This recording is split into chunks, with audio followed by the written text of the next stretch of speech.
Assalamualaikum semua. Jangan lupa tekan butang subscribe, like dan komen untuk sokong channel ini. Hari ini, kita nak masak menu yang simple tapi sangat sedap, ikan sweet sour tanpa goreng.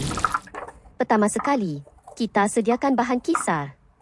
Kita perlu kisarkan bawang merah, lengkuas, halia, bawang putih, cili hidup merah, lada kering dan buah keras. Semua ini kita kisar halus sebab nak dapatkan kuah yang pekat dan beraroma.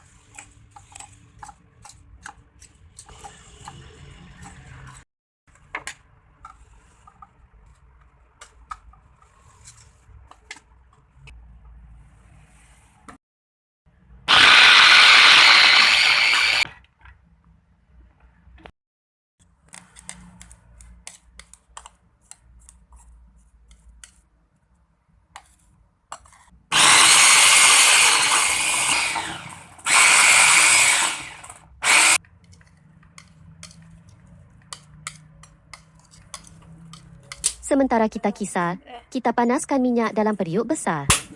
Minyak jangan terlalu sikit sebab kita nak pastikan paste nanti betul-betul masak dan pecah minyak, tidak beraroma. Seterusnya, kita potong bahan tambahan. Epal hijau kita potong dadu kecil.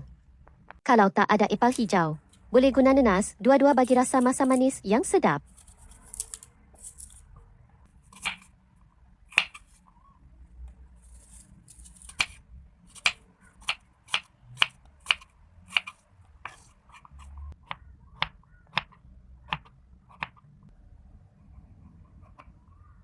Tomato dipotong dadu.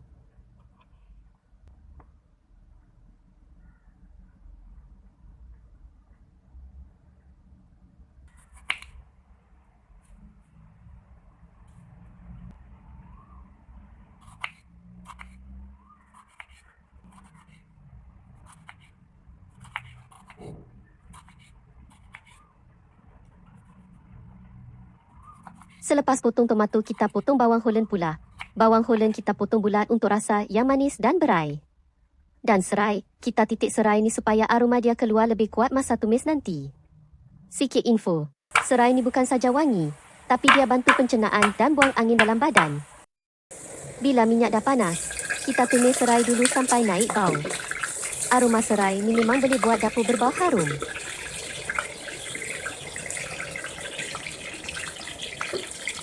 Lepas tu, baru kita masukkan paste kisar tadi. Kita tumis sampai paste tu garing dan pecah minyak. Ini penting untuk keluarkan rasa asli rempah.